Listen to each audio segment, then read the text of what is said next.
I don't know. I feel like I'm going crazy. So please bring back my daughter. Nou, toe sal ek mos besluit maar dis saand man. It's missing. Here, where's the mother? Where's the mother in you? That you can't wake up and say, here, my child is looking for me. A woman was convicted in South Africa for selling her own 6-year-old daughter to a witch doctor, supposedly for her green eyes and light skin. She sold her daughter for just $1,000, supposedly to fuel her drug habit. But did she really do this to her own daughter?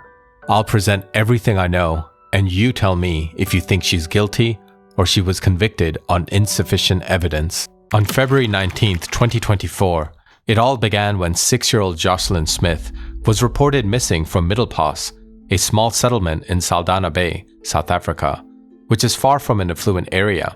Joshlin's mother, Kelly Smith, says she left Joslin at home with her boyfriend, Jacquin Poeta Apollos. She had gone to work where she worked as a domestic helper. She'd also taken her youngest daughter with her and dropped her off at a nearby creche. Then she went to clean at a client's home. At the end of her shift, when she returned home, she was surprised to find the house was empty, or rather, her little shack was empty. Her daughter was not there, and neither was her boyfriend.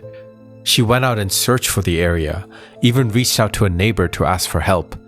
It was strange that her boyfriend Apollos could not be reached at the time. So with the help of her neighbor, they went to the police and made a report. When I left her at home, it was the same as every day. They like to go and play. They like to be around just in our area. They would just like, there wasn't something different about that day. It was the same as every day.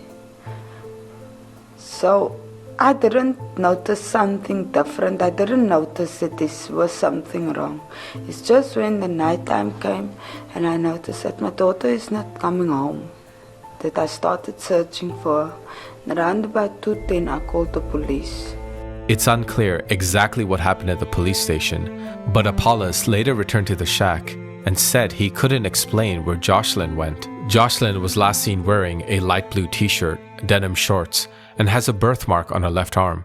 While the search for Joslin Smith began the next day, suspicions also arose of Kelly and her boyfriend Apollos, because both were known users of tick, a form of crystal meth. And while a large-scale search began immediately, canine units, helicopters, rescue boats, volunteers, everyone seemed to be looking for the missing 6-year-old except for Joshlin and Apollos. Many locals joined in. Social media spread the word fast that a 6-year-old grade 1 learner from Diazaville Primary had vanished. Being MIA in the search of your own daughter definitely raised red flags enough that detectives from the Family Violence, Child Protection, and Sexual Offences Unit visited Kelly and Apollos at their shack in Middelpas. While Detective Milstein interviewed them, a canine unit searched their home, and it found something disturbing: a bloodstained bedsheet and pillowcase. Milstein later noted that neither Kelly nor Apollos showed any real emotion when questioned about Joslin. It goes without saying that it's extremely strange that a mother would not join the search for her own daughter, and neither her nor Apollos could explain the bloodstained bedsheets and pillowcase found in her home. Now days passed with no signs of Joslin. The Saldanha Bay municipality put up a reward of 20,000 rand for any information. Police, local residents, even the South African Navy joined in the effort. But once again, Kelly never did. A local minister from the Patriotic Alliance, a leader called Gayton McKenzie, got involved. He was seen walking with Kelly, trying to comfort her, trying to offer support, but also to call for answers. After many days, the local residents got fed up with Kelly's behavior. They outright accused Kelly and her boyfriend of being involved in Joslin's disappearance. It got so bad that police had to step in to stop an angry mob from taking matters into their own hands and prevent a possible lynching. When Apollos finally talked, he claimed he didn't know what happened to Joslin that day. He says he feels bad, he feels responsible, but he genuinely has no idea where she went. He claims that he last saw her playing outside with her friends. But there's a problem here, of course, one of responsibility, because according to Kelly, she left Joslin in her boyfriend's care. But he never saw it this way. But it seemed Kelly was not without her own faults, Because of her behavior after Joslin went missing, many blamed her far more than her boyfriend, especially Patriotic Alliance leader Gayton McKenzie. According to him, "When I met Kelly, I couldn't sleep," he said in a Facebook post. "I knew I had met a suspect." He talked about how at a church service for Joslin, Kelly was seen dancing, acting, in Mackenzie's words, like someone who was planning to run. And comments like these from an influential minister had swayed public opinion even more. On February 27th, the minister held a Facebook live stream and offered a $100,000 reward for any information that leads to finding Joslin. Kelly also appeared on this live stream, and during the stream, she claimed that she'd been clean off tick for 7 days. He was convinced that she was lying about her addiction and likely lying about everything else as well. Because according to him, crystal meth is not easy to quit. And if it's just been 7 days, she wouldn't be acting completely fine, showing no withdrawal symptoms. But the biggest bombshell of all of these accusations are some of the people closest to Kelly, especially her own sister, Daniels. She also appeared on this Facebook Live, and there she dropped a bombshell. She flat out said that Kelly once told someone that she wanted to sell her own child. Her sister said that she called Kelly on February 26th around 12:55 p.m., being fed up and having enough, and flat out asked her, "Where is Joslin?" According to her, Kelly replied that Joslin is here in the informal settlement. Someone wants to sell my child, but Saldanha is too heated right now. If this is true, then this is information that Kelly never shared with anyone else. Her sister mentioned how at the initial call, Kelly sounded distraught, but when she called Kelly back, Kelly was cheerful. According to her, Kelly told her that the minister had just bought clothes for her other 2 kids, Raken and Rochelle, but when Daniels pressed her about Joslin, Kelly just kept talking about the clothes.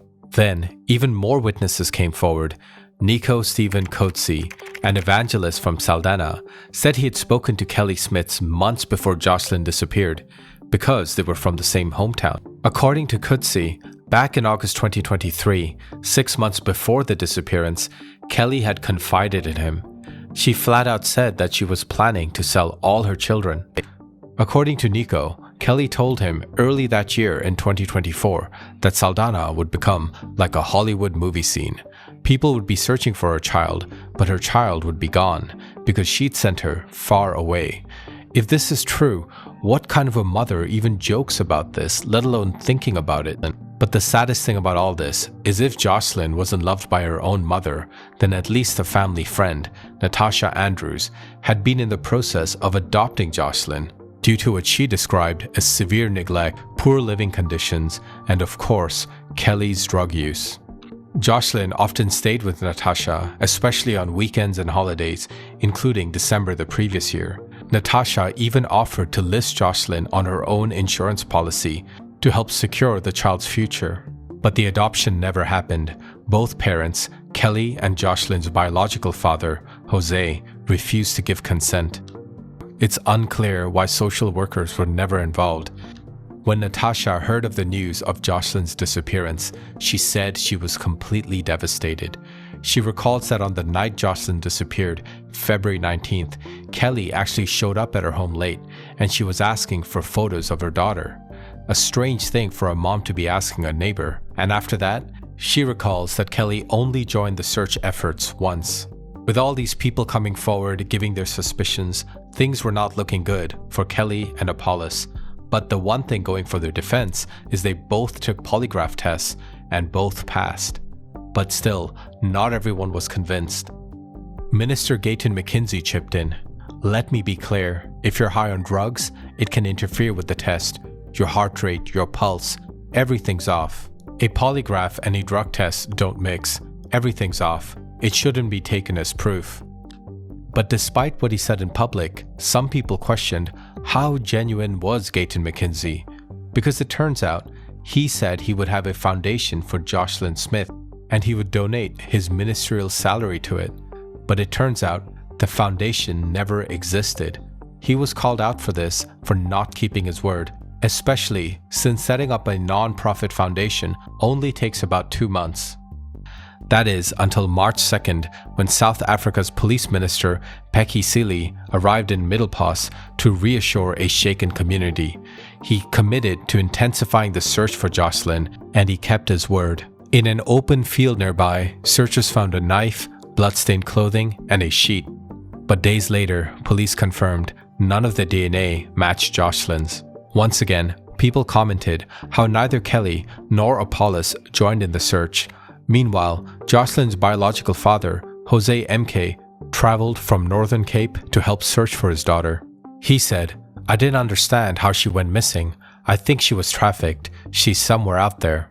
And then, 2 days later, the police announced the arrest of 4 people in connection with Joslin Smith's disappearance. 2 men, 2 women. Amongst them, Joslin's own mother, Kelly, her boyfriend, Apollos, their friend, Stavina van Rijn, and a Sangoma, or a traditional healer, called Pumza Sigarka. All 4 were taken in for questioning, and during a grueling 36-hour interrogation, 2 confessions emerged, one from Apollos, the other from Van Rijn. They admitted to it. Joslin was sold for muti, or sacrifice for occult practices, for just 20,000 rand, just over $1,000.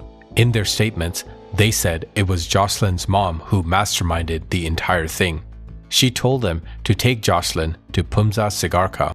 Apollos claimed that Sigarka was supposed to pay him directly, but when he asked for the money, Sigarka told him that the deal had already been made with Kelly. The other person present, Van Rijn, added more details, saying that when Joslin was handed over, there was another man present. He wore a red t-shirt, a stranger. The next day, Van Rijn returned to Sigarka's house to collect his promised 5,000 rand share, but he never got it. On March 7th, all 4 suspects appeared at the Vredenburg Magistrates Court for the first time. They're officially charged with human trafficking and kidnapping. Outside the courtroom, angry protesters gathered, demanding justice for Joslin, and inside Middelpas, search efforts continued, because despite everything, there was no definitive answer to what exactly happened to Joslin Smith. There was no body and no answer exactly where Joslin went when she was handed over to the witch doctor. That strange man in a red shirt who took Joslin away was never found, and we're not even sure if he's real or simply made up during interrogation. What exactly could have happened to Joslin if she was indeed sacrificed in a muti ritual? Well, plain and simple, these are killings committed to harvest human body parts for use in witchcraft or so-called traditional medicine. The human sacrifice chosen for these rituals are often children because they're targeted for their innocence, and it's believed that the younger the victim, the more pure they are, and therefore the more powerful the magic. What I'm about to tell you is going to be difficult to hear, especially if you have children, so please skip ahead. The victims that go through the muti ritual are brutalized in the most horrendous of ways. The children are often mutilated while still alive because the pain and terror is believed to increase the potency of the muti or the sacrifice.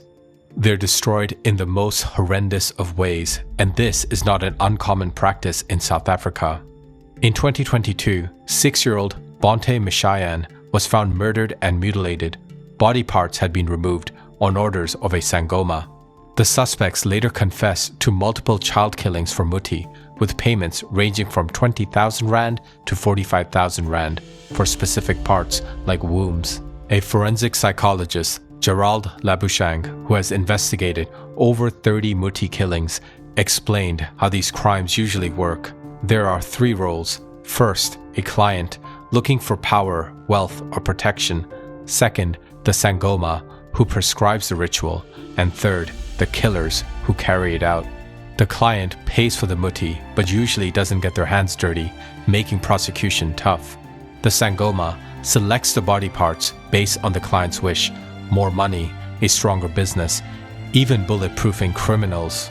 Victims can be infants or adults, and often the killers know them personally, choosing victims believed to be lucky to transfer that luck onto them.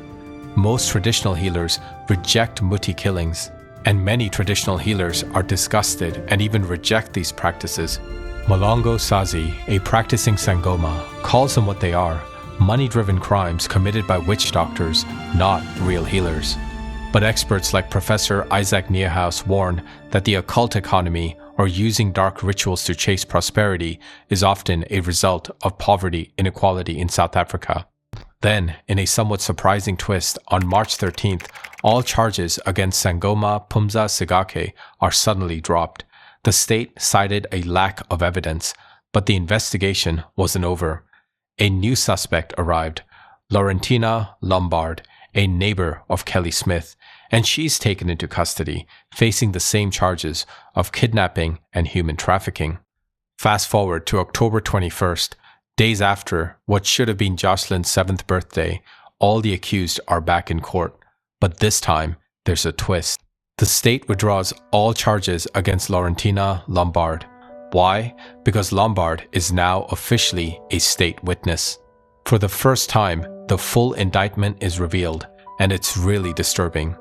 According to Lombard, Kelly Smith began planning to sell her daughter as early as August 2023. Allegedly, she told her that a traditional healer loved Joshlin for her green eyes and light skin and offered 20,000 rand for the child. The plan was to originally hand her over in January or February 2024. And then on Sunday, February 18th, the day before Joshlin vanished, Kelly and her daughter were seen walking to a white vehicle near their home. A woman stepped out, spoke to Kelly, handed her something, and the two walked back. That night, Kelly, Apollos, Van Rijn, and Lombard discussed their share of the money after selling Joslin. And the next day, while Kelly was at work, Joslin was sold. That very morning, Kelly reportedly told Joslin and her brother that they wouldn't be going to school because their uniforms were dirty and they didn't have enough money for laundry powder. Kelly packed some of Joslin's clothes into a bag and left for work, leaving Joslin in Apollo's care. Now, why would she pack her daughter's clothes into a bag if she was just staying at home? Later that day, Apollos, Van Rijn, and Lombard were smoking mandrax and meth inside the shack while the children were present. What really happened that day is that Kelly returned home. She took Joslin and the packed bag, and they left on foot. Witnesses say they were last seen getting into the same white vehicle as the day before. Kelly returned that evening, and she took on the role of a distressed mother, asking her neighbors for help, and reported that no one was home and Joslin had gone missing. It was specifically Lombard's statement to police that blew the case wide open. She described how Kelly met with the Sangoma wearing a green blouse, skirt, and headscarf. According to Lombard, Kelly said she agreed to the deal because of her own financial struggles, but likely this was for nothing more but drug money. Lombard described how she and Van Rijn were supposed to be paid to keep quiet. All four of the suspects were friends, deeply entangled in addiction, and regularly using tick and mandrax together. Lombard admitted to lying initially, saying she was high and scared, but she now claims to have witnessed Joslin being pushed into that same white Volkswagen Polo with that same Sangoma on February 19th. But not everyone was convinced with this testimony. Firstly, this was all hearsay. He said, she said, and these were avid drug users. No wonder they turned on each other so easily. There was still no concrete evidence of where Joslin was. No DNA, no fingerprints, no signs of her at all. And then Apollos claimed that he was tortured into a false confession on March 2024. Allegedly, he was repeatedly beaten by 5 men at the sea-border police offices. On March 3, 2025, more than a year after Joslin vanished, the case finally went to court. The trial of Kelly, Apollos, and Van Rijn began at the Western Cape High Court, sitting in Saldanha Bay. All 3 pleaded not guilty to charges of kidnapping and human trafficking. They maintained they don't know what happened to Joslin or where she was. Judge Nathan Aramis, presiding over the trial, made it clear from day one the case must be handled efficiently. His goal was to wrap it all up in 4 weeks, but it took until April 30th to wrap up the case. The prosecuting state called more than 30 witnesses, but the defense, they brought no witnesses of their own. Instead, they relied solely on cross-examining the state's witnesses, trying to raise doubts about the credibility of their testimony. Joslin Smith's teacher, Edna, was one of the witnesses. She said that Joslin's mom, Kelly, called her the day after Joslin went missing and said that a Nigerian man had called her and had told her that Joslin was on a container on a boat to West Africa and that she had to act fast. Edna said she didn't come forward earlier because she was afraid that the community might kill her. But Kelly's lawyer later said that Edna had misunderstood, that Kelly had told her that actually she had spoken to a medium called Johan who told her this information. There was a lot of back and forth and public interest on the trial. Then, on May 2nd, 2025, finally some silence on the day of judgment when Judge Eramus delivered his final verdict. Guilty. All three defendants, Kelly, Apollos, and Van Rijn, they were all convicted of kidnapping and human trafficking. Whilst Joslin was never found and there was no forensics to back it up, Judge Eramus declared that the state proved its case beyond a reasonable doubt that Joslin Smith was exchanged and her liberty unlawfully restricted.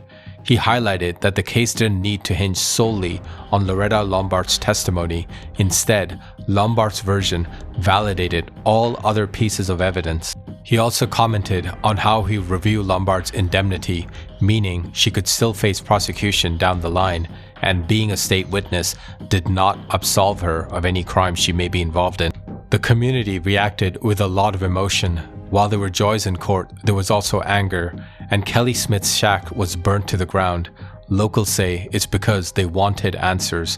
They still don't know where Joslin is and what exactly happened to her. Sentencing came on the same day when Judge Eramus handed down a life sentence for human trafficking, plus 10 years for kidnapping. But here's the strangest thing about this case. The trial is now over. The accused are behind bars, sentenced to life, but not one of them has cracked. There have been no confessions, no deals. A minority, but still a few believe that Joslin was set up, that this whole thing was botched and she took all the blame. Perhaps she was talking about selling her daughter, but did she really mean to go through with it?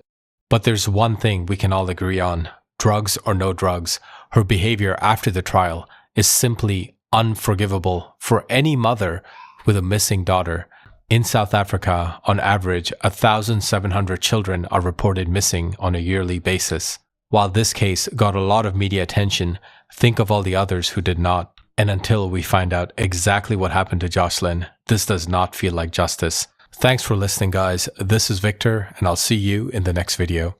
Oh, and one more thing. Gayton McKinsey finally launched the Joslin Smith Foundation as of May 2025.